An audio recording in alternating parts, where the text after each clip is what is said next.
베드로는 이 눈에 보이는 위치적 이런 땅이 어디냐 이렇게 말하는 것이 아니고, 베드로가 말하는 나그네라는 것은 성경에서 말하는 하나님의 나라가 본향이고, 이 나라에서 떠나 사는 모든 지금 현 상황, 이 나라에 들어가지 못한 모든 이스라엘 백성들, 예수 그리스도를 믿는 모든 사람들이 나그네다 이렇게 말하고 있는 거예요. 심지어 이곳에 원래 약속의 땅에 사는 사람들도 예수 그리스도를 믿는다면 그들도 나그네다라고 말하는 거예요. 본향이 하나님의 나라이고 이곳을 아직 들어가지 못했기 때문에 나그네다라고 말하는 거죠. 이 개념을 잘 이해하셔야 됩니다. 이 개념이 무엇이냐면 단어는 똑같은 개념이에요. 고향에서 쫓겨 낯선 땅, 로마의 통치를 받고 있었던 가나안이라는 이 위치적인 지중해 동쪽에 있는 이 로마의 남쪽에 위치한 이 곳에서 사는 것, 그리고 이곳에서 쫓겨 나와 로마의 동쪽, 남쪽이 아니라 동쪽에 있는 소아시아 지역에 흩어져서 눈을 피해 살고 숨어 살고 있는 이들, 즉 세상의 눈으로 보면 지금 저들은 나그네입니다. 그런데 이 나그네란 단어를 세상의 사람들도 똑같은 의미로 써요. 저거 집 없이 돌아다니는 사람들, 돌아가지 못하고 길을 가는 거류민과 같은 사람들, 잠시 거주했다 이쪽으로 옮기고 또 여기서 거주했다 또 무슨 일이 있으면 옮겨가야 하는 거류민과 같은 사람들, 이렇게 쓰지만 베드로의 입장에서 믿음의 눈으로 이 나그네라는 단어를 어떻게 쓰고 있냐면, 눈에 보이는 원래 살았던 땅을 떠나서 낯선 땅에 산다고 나그네라고 부르지만 우리는 본향을 떠나 있는 사람들이기 때문에 나그네입니다. 이 땅에서 어디든 살든지 다 나그네입니다. 다 여행자고 다 순례자고 다 거류민입니다. 세상 사람들은 이곳을 고향이라고 생각하고 나그네라고 말하지만 믿음의 사람들은 이곳을 고향이라고 생각하고 어느 곳에 살든지 다 나그네라 그래요. 똑같은 단어를 다른 고향에 중점을 두고 판단하고 있어요. 믿음의 사람 베드로와 바울은 이곳을 고향으로 둬요. 이게 무슨 얘기냐면 판단의 중심이 이곳이에요. 이곳에 있고 이곳에서 벗어나고 아직 들어오지 못했으니 나그네라 그러고, 세상의 사람들은 판단의 기준이 여기 있습니다. 이곳에 있고 이곳을 벗어나면 나그네라 그러고 이것을 들어오면 고향에 왔다 그러죠. 똑같은 단어를 가지고 기준이 달라. 이 기준으로 판단하는 것이, 오늘 말씀을 좀 잘 보시면 믿음의 사람들이 하는 판단과 세상의 사람들이 하는 판단이 완전히 기준이 다른 거예요. 단어는 똑같이 쓰고 있고 뜻도 똑같습니다. 그러나 완전히 다르다. 그것이 왜 중요하냐? 오늘 말씀을 가만히 보면 히브리서 11장 13절 16절에 있는 믿음장에서 아브라함의 이야기를, 아브라함과 믿음의 선조들의 이야기를 쭉 합니다. 그런데 그들에게 다 뒤에 붙어있는, 맨 끝에 붙어있는 말이 이거예요. 또 땅에서는 외국인과 나그네로라 증거했다 라는 거예요. 판단이 다릅니다. 판단의 출발이 달라요. 아브라함은 약속의 땅에 들어가 살았어요. 나중에. 그렇다면 나그네라고 부르면 안 되죠. 그런데 그 아브라함에게조차, 그 땅을 약속받고 그 땅에 들어가서 산 아브라함에게조차 나그네라 그래요. 판단의 기준이 여기 있기 때문이죠. 이곳에 들어가야 본향에 들어간 거예요. 그것뿐만이 아니라 바울이 로마서 8장 24절에 우리가 소망으로 구원을 얻었음에 보이는 소망이 소망이 아니니 보는 것을 누가 바라리요. 만일 우리가 보지 못하는 것을 바라면 참음으로 기다릴지니라, 이렇게 말해요. 판단 기준이 이곳이에요. 여기. 이곳을 가지고 판단하는 거예요. 히브리서 10장 36절에도 너희에게 인내가 필요하면 너희가 하나님의 뜻을 행한 후에 약속을 받기 위함이라, 이렇게 말해요. 왜 이 말들을 계속 지금 제가 말씀을 드리냐면 판단의 기준이 이곳에 있는 사람의 고백과 판단의 기준이 이곳에 있는 사람의 고백이 겉으로는 똑같다는 거예요.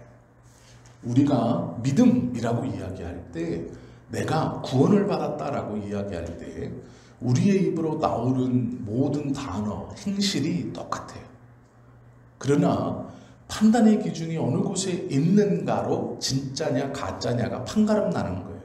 그러면 그 판가름은 어떻게 하시냐? 말씀이 잣대가 되어서 판단하시는 거예요.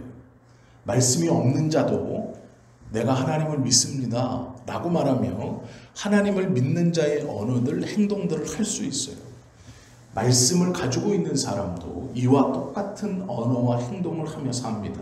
그런데 문제는 그들에게 고백되어지는 단어는 똑같고 행동은 똑같지만 그들의 마음속에 기준이 이곳이냐 이곳이냐는 굉장히 중요합니다. 하나님의 은혜를 구하며 살아가야 합니다라고 할 때 이곳을 기준으로 고백하는 사람과 하나님의 은혜를 기준으로 살아가야 합니다라고 똑같은 고백을 하지만 이곳을 기준으로 판단하고 생각하며 고백하는 사람은 완전히 다른 사람이다라는 것이죠. 이건 다른 거예요. 한쪽은 믿음이고 한쪽은 믿음이 아니다라는 것이죠.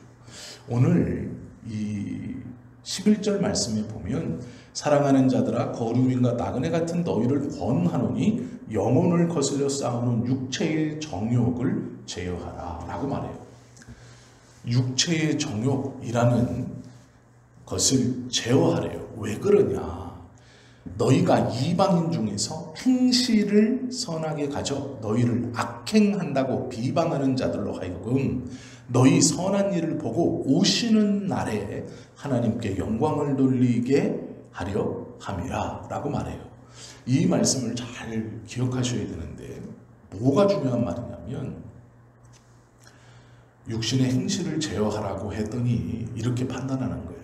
그래, 내가 세상적으로 출세하려는 마음, 돈을 많이 벌려는 생각, 심지어는 편한 데서 자려고 하는 마음, 좋은 것을 먹으려 하는 마음, 좋은 집에서 살려고 하는 마음, 그래, 이것이 육신의 소욕이야. 이걸 제어해야 돼. 그래서 가난하게 살아야 돼. 그래서 좀 박한 걸 먹어야 돼. 그래서 불편하게 살아야 돼. 이게 믿음 같고 이쪽 것은 육체의 정욕이기 때문에 나를 자꾸 유혹하는 것 같아요. 그렇게 생각해요. 그래서 어떻게 말하느냐, 어떻게 생각하느냐? 좋은 것을 먹으면 안 되지. 좋은 것보다는 조금 떨어지는 것을 먹어야지. 제 개인적인 생각도 그렇습니다. 솔직히 말씀드리면 100%의 것을 먹을 수 있으면 한 80%에서 75%의 것을 먹으면 가장 좋다라고 저는 개인적으로 생각해요. 그러나 성경의 말씀을 엄밀히 보면 그렇지 않습니다. 이게 무슨 말이냐면 똑같이 내가 조금 더 지금보다 좋은 차를 타고 싶은 마음이 있어요. 지금보다 조금 더 좋은 집에 살고 싶은 마음이 있어요. 내 자녀가 저 자녀보다 더 잘 됐으면 하는 마음이 있어요. 내 사업이 성공했으면 좋겠어요. 그 마음이 있어요. 그런데 문제가 있습니다. 이것이 육체의 소욕이라고 우리는 생각해요. 그래서 이 육체의 소욕을 다스려서 그 욕심이라고 부르는 그것을 좀 줄이세요. 우리의 소망은 이 땅이 아니기 때문에 그걸 줄여야 됩니다. 우리의 소망은 이곳에 있기 때문에 이걸 줄이세요 라고 자꾸 얘기해요. 이걸 줄이세요 라는 판단 기준이 지금 어디 있는 건가요? 여기에 있다는 거예요. 여기. 이걸 이해하셔야 돼요. 믿음이라는 것은 무엇이냐면 하나님의 말씀을 가지고 그 말씀이 잣대가 돼야 되는 거예요. 그래서 똑같은 언어들을 뱉어요. 믿음이 있는 사람도 잘 먹고 잘 살고 출세하고 싶고 좋은 차를 타고 좋은 집에서 살고 싶고 내 자식이 출세했으면 좋겠어요. 이게 육체의 소욕인가요? 아니라고 말합니다. 성경은요, 이걸 육체의 소욕이라고 말하지 않아요. 육체의 소욕이 뭔가요? 말씀의 기준이 이쪽이 아니고 이쪽으로 구하는 모든 것이 육체의 소욕이에요. 그러면 기준이 여기에다 두고 말씀 없이 이곳에 두고 박한 거를 먹어야 되겠죠. 좋지 않은 차를 타야 되겠죠. 좋지 않은 집에 좀 불편하게 살아야 되겠죠. 이것이 육체의 소욕을 거스르는 믿음의 사람의 삶의 모습이고 고백입니다 라고 말할지라도 기준이 이쪽에 있다면 그것은 육체의 소욕인 거예요. 그러나 좋은 차를 타고 싶겠죠. 좋은 집을 갖고 싶습니다. 좋은 것을 먹고 싶습니다. 내 자식이 출세했으면 좋겠습니다 라는 그 기준이 이곳에 있다면, 그것이 이곳에 있다면 똑같은 것을 말하지만 그것은 육체의 소욕이 아닌 거예요.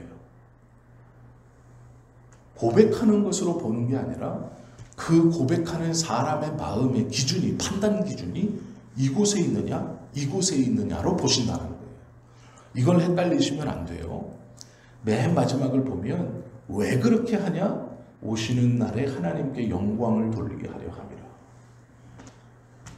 그의 고백이 이곳을 판단으로 고백하는 거라면 모두 다 하나님의 영광을 위해서 고백하는 것이 되는 거예요. 삶의 모습도 마찬가지입니다. 내가 가난하게 살아야지. 그게 하나님께 무조건 영광이 되나요? 아닙니다. 내가 부유하게 살아야지. 그러면 이건 또 하나님의 영광을 가리는 건가요? 아닙니다. 내가 박하게 살아야지. 내가 어렵게 살아야지. 내가 그래 이렇게 살아야지 하는 그것이 중요한 게 아니고 그 판단의 기준이 이곳에 있느냐 이곳에 있느냐가 중요하다는 거예요. 하나님의 말씀을 알아서 하나님께서 나에게 허락해 주신 네 가지 직분을 누리는 삶도 뭐냐면 내가 지금 이 땅에 사느냐 그 땅을 떠나 이곳에 있느냐로 받는 게 아니고 이곳에 살아도 이곳은 내 본향이 아니지 내 본향은 저곳이지 저 본향에 아직 가지 못했으니 나는 이곳을 본향처럼 생각하지 않고 나그네요 행인처럼 살아가겠다. 이 본향에 가기까지 내가 이곳에서 최선을 다하며 살아가겠다 하는 것은 이곳을 중심으로 판단하고 생각하는 것이므로 이것은 육체의 소욕이 아니라 거룩한 거예요. 자, 이곳을 떠났어요. 떠났는데 이곳을 떠났다라는 것은 눈에 보이는 거지만 이 사람의 삶과 행동과 말이 이곳에 있지 않고 내가 저곳을 가겠다. 내가 다시 돌아가야지. 출세하고 성공해서 내가 다시 저곳에 가서 하나님의 것을 누리고 하나님의 백성으로 다시 돌아가야지. 과거의 영광을 회복해야지. 과거에 누리던 것을 내가 다시 누려야지 한다면 그는 고향을 떠나 비록 열심히 살고 다시 살지만 이곳을 가려는 게 아니라 이곳을 가려는 거예요. 그렇기 때문에 그의 말이나 그의 행동이 중요한 게 아니라 그가 어느 곳에 소망을 두고 기준을 두고 살고 판단하고 있느냐로 육체의 소욕이냐 아니냐를 보시겠다라는 거예요. 우리가 믿음의 사람이 겸손해야 됩니다.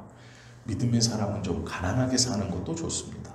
믿음의 사람은 세상의 욕망을 끊고 출세를 끊고 성공을 끊어야 됩니다라고 말할 때 원래의 그것은 그 고백을 끊는 게 아니고 그 마음을 끊는 게 아니에요. 이 하나님의 말씀의 판단 기준 없이 성공과 어떤 부요함과 막 회복됨을 원하는 것, 왜 마음에 기준에 하나님의 말씀 없이 그것을 소원하는 것은 그게 육체의 소욕이에요. 비록 그 육체의 소욕의 고백이 가난하게 살아야지, 나는 이렇게 살아야지, 저렇게 살아야지 하지만 그 마음에 하나님의 판단 기준인 말씀 없이 그렇게 살려고 그렇게 고백하고 그렇게 노력하는 것도 육체의 소욕이 된다라는 거예요. 하나님의 말씀으로 기준 삼지 않은 모든 것은 하나님의 영광에 이르지 못하고 하나님의 영광에 이르지 못하는 것은 육체의 소욕이에요. 육체의 소욕이라는 것은 썩어 없어지는 것이고 하나님 앞에 내세울 것이 없고 하나님 앞에 돌려드릴 것이 없는 거예요. 평생 사랑의 교회 옥하는 목사님이 받은 은혜가 있어서 하나님 앞에서 정말로 교만하지 않기 위해 엄청 노력하셨던 분입니다. 교회를 계속해서 확장하려고 계속 성도들이 말했지만 우리 교회의 크기가 이 정도면 됩니다라고 하면서 절대로 키우지 않았어요. 그 사랑의 교회 원래 있었던 그 곳에 가면 오카눔 목사님, 오카눔이라는 한국교회에서 차지하는 이름의 무게와 비교했을 때 예배당이요 정말 작아요. 교회도 정말 작습니다. 성도들은 미어 터져서 막 밀려오는데 앉을 자리가 없고 예배할 수 있는 공간이 없어요. 웬만한 목사 같으면 크게 했을 거예요. 지금 누가 이렇게 한 것처럼 했을 건데 그러지 않으셨어요. 왜 그랬느냐? 그 사랑의 교회 중심으로 반경 300m 안에 교회가 150개가 있었습니다. 조그마한 교회들이 30명, 50명, 100명 되는 교회가 약 150개가 있었습니다. 빙 둘러서 서초구에. 그런데 지금은요 그거 하나 있고 다 없어졌어요. 왠 줄 아세요? 다 빨아들여서 그래요. 특세하면서 다 빨아들였어요. 너도 우리 교회 등록, 너도 우리 교회 등록. 문은 열려 있습니다. 큰 교회에서 신앙생활 하세요. 우리 교회가 사랑의 교회예요. 그래서 오카는 목사님께 있었던 그 조그마한 교회들이 다 없어졌어요. 지금 다 흡수된 거죠. 하나로. 정말로 하나님의 나라와 복음을 위해서 그랬다면 그건 하나님 앞에 영광 돌리고 칭찬받을 일이에요. 그러나 조금만 기도해보고 생각해보면 절대로 하나님 앞에서의 기준으로 판단하거나 실행한 것이 아니라는 걸 다 알 수 있어요. 그게 육체의 소욕입니다. 이것은 아무리 삐까뻔쩍한 교회를 세우고 교회를 거대화시키고 성도들을 많이 그 교회에 불러들였어도 칭찬받지 못하는. 왜요? 세상의 기준이 세상에 있기 때문이에요. 그럼 반대로 상가에서 조그맣게 교회를 하면서 우리 교회는 요만큼이니까 저 교회로 가세요. 저 교회가 더 좋아요. 이렇게 하는 것도 그럼 하나님의 말씀 앞에 부합된 것이냐? 그것도 아니에요. 어떤 모양으로 이렇게 해서 살아가고 이렇게 해서 살아가느냐가 중요한 게 아니라 그의 마음의 판단 기준이 어느 곳에 있느냐가 중요한 거예요. 목회자도 이렇습니다. 우리도 마찬가지예요. 하나님의 말씀을 잘못 받으면 어떤 말이 되느냐? 가난하게 살아야 됩니다. 손해보며 살아야 됩니다. 세상적 출세의 욕망을 버리십시오. 이렇게 자꾸 얘기해요. 그것이 아닙니다. 아브라함을 보면요. 아브라함이 가난한 사람입니까? 아니에요. 부자예요. 아브라함은 엄청난 부자입니다. 욥을 보아도 욥이 가난한 사람입니까? 엄청난 부자예요. 바울을 보세요. 바울이 가난한 사람이에요. 물질적으로는 가난했지만 그가 배우고 누려왔던 삶은 풍요한 삶이었어요. 그가 사도의 길을 걸을 때도 그는 로마 시민권을 포기하지 않았어요. 로마 시민으로 살아요. 가지고 살아요. 대부분의 사람들이 부러워하고 가지길 원했던 것을 바울은 태어나면서부터 가지고 있었고 그것을 끝까지 가지고 갑니다. 죽을 때까지. 우리 생각에 그거 버려야죠. 바울은 버린다고 얘기했어요. 내가 예수 그리스도를 알고 전하는 것 외에는 모든 것을 배설물로 여긴다 라고 말했어요. 이걸 구별하지 못하면 안 돼요. 우리는 구별하지 못합니다. 대부분. 그래서 뭐라 그래요? 좋은 것을 내팽개치는 게 믿음이라고 생각해요. 부요함을 내팽개치고 건강함을 내팽개치고 출세함을 내팽개치고 성공함을 내팽개치는 게 믿음이라고 생각하고 그것이 하나님 앞에서 옳다고 생각해요. 그렇지 않다고요. 하나님이 원하시는 것은 그게 아니에요. 판단의 기준이 이곳에 있느냐 이곳에 있느냐. 지금 베드로가 이 베드로전서를 받고 있는 소아시아에서 흩어져서 신앙생활하고 있는 성도들에게 가르치고 싶고 복음의 진리라고 말하고 싶은 게 그거예요. 고향을 떠나서 너희가 믿음으로 구원받는 것이 상급이 되고 구원받는 조건이 되느냐? 아니다. 너희가 당하는 그 고난이 너희를 구원시켜주는 게 아니다. 구원은 하나님의 아들 되신 예수 그리스도를 믿는 믿음으로 되는 것이다. 너희가 고향을 떠났다고 나그네와 같은 삶을 산다고 하나님 앞에서 내세울 상급이 있을 것으로 믿느냐? 아니다. 그것은 아무런 문제가 없다는 거예요. 여기 살든 여기 살든 판단 기준이 본향을 그리워하고 사는 삶이냐? 그렇지 않은 삶이냐? 복음은 무엇이냐? 세상 사람과 말을 다르게 하는 게 아니에요. 세상 사람과 행동을 다르게 하는 게 아니에요. 복음이라는 건 원래 세상 사람과 똑같은 말을 하고 세상 사람과 똑같은 행동을 하지만 그 행동과 말의 출발과 판단 기준이 이것이냐, 세상 사람과 같은 이것이냐가 중요한 거예요. 세상 사람과 똑같은 이것이라면 말을 다르게 해도 그것은 육체의 소욕이에요. 행동을 다르게 해도 육체의 소욕이에요. 세상 사람과 똑같이 살지라도 그것의 출발이 이것이라면 하나님의 것이라고 말하는 거예요. 이걸 구별하실 수 있어야 돼요. 그리고 출발이 이곳이라면 출발이 이것인 것과는 다른 행동을 하게 되겠죠. 결국 다른 말을 하게 되겠죠. 왜요? 처음은 같으나 지향하는 바가 다르기 때문에 이 사람은 일로 결국엔 갈 것이고 이 사람은 결국엔 일로 가게 되겠어요. 이것이 열매로 안다라는 말씀이에요. 우리가 복음에 대해서 오해하기 시작하면 세상과 등지고 담쌓고 사는 것이 복음이라고 생각해요. 그렇다면 하나님께서는 교회를 산속에 두셨을 거예요. 사람들이 없는 곳에 두셨을 거예요. 그러나 왜 교회를 사람 가운데 두셨을까요? 왜 이 땅 가운데 두셨을까요? 무엇이 진짜 다른 삶이고 무엇이 진짜 하나님의 것이냐를 구별할 때 그 출발이 어디냐라는 거예요.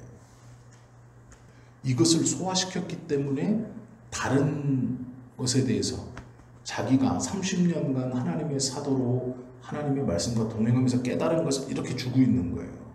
우리도 마찬가지죠. 하나님께서 성경을 통해 우리에게 주시는 복음이라는 것을 우리 마음에 어떠한 것인지에 대한 형태, 이 느낌을 갖지 못하면 어떤 일이 벌어지느냐? 복음은 계속 문자적인 게 되는 거예요. 해라, 하지 마라. 가난하게 사세요. 세상 것 탐하지 마세요. 세상에 미련 두지 마세요. 우리의 본함은 여기입니다. 이건 굉장히 단편적인 얘기예요. 이것이 무엇인지 이 느낌과 이것을 소유하면 이것을 통해서 다른 것들을 우리에게 말씀을 통해 공급하세요.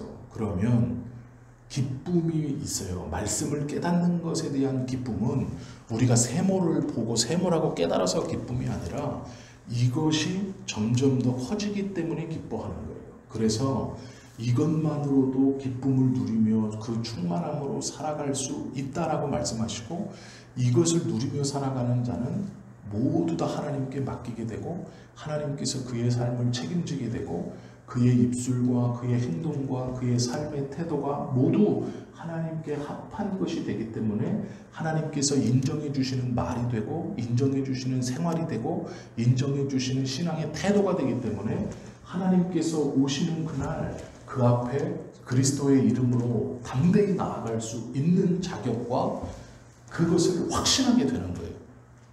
세모를 세모로 봤을 때 확신하는 게 아니고요. 이 느낌과 이 개념을 이해했을 때예요. 베드로는요, 바울처럼 논리적인 사람이 아니에요. 학문의 수준이 다릅니다. 그런데 베드로는요, 체험한 사람이에요. 그리스도를 옆에서 쫓아다니면서 그리스도가 가르쳐주는 것을 이해한 사람이 아니에요. 그는 그리스도가 가르치는 것을 느낀 거예요. 몸으로 느끼고 영혼으로 느낀 사람이에요. 그래서 그 설명을 느낌으로 해요. 자꾸. 베드로는 똑똑한 언어로 단어를 분석해가지고 이겁니다라고 바울처럼 말하지 않고요. 베드로는 그 얘기를 느낌으로 해요. 자기가 느낌으로 받았기 때문에. 그러나 분명히 받은 이것을 믿는 사람들에게 자기가 받은 그 느낌으로 얘기해요. 그런데 우리는 자꾸 이걸 어떻게 받으려고 그러냐? 바울이 말하듯이 베드로를 받으려고 그래요. 거기서 세모를 찾으려고 그러고 단어를 찾으려고 그러고 문법을 찾으려고 그러고 철학을 찾으려고 그러고 아니에요. 베드로는 그렇게 말하고 있잖아요. 베드로는요, 느낌으로 얘기하는 사람이에요. 그래서 우리가 베드로전서 후서는 느낌으로 받아요. 죄송합니다. 시간이 너무 오래 갔네요. 여기까지만 하고 이해하셨을 것이라고 생각합니다. 그래서 우리가 조금 더 베드로 전서를 이렇게 나눠가면 베드로가 무엇을 말하려고 하는지 그걸 더 잘 이해할 수 있게 되고 베드로 전서를 잘 이해하면요 우리의 삶이 하나님의 말씀이라는 것이 얼마나 우리의 삶에 깊게 작동하시고 또 구원받은 자들에게 어떠한 은혜를 주게 하시고 이것이 우리를 얼마나 자유롭게 하는지 우리의 기도가 얼마나 자유로워지는지 우리의 삶이 얼마나 자유로워지는지를 이제 누리시게 될 겁니다. 그런 은혜가 있을 것이라고 확신합니다. 기도 드립니다.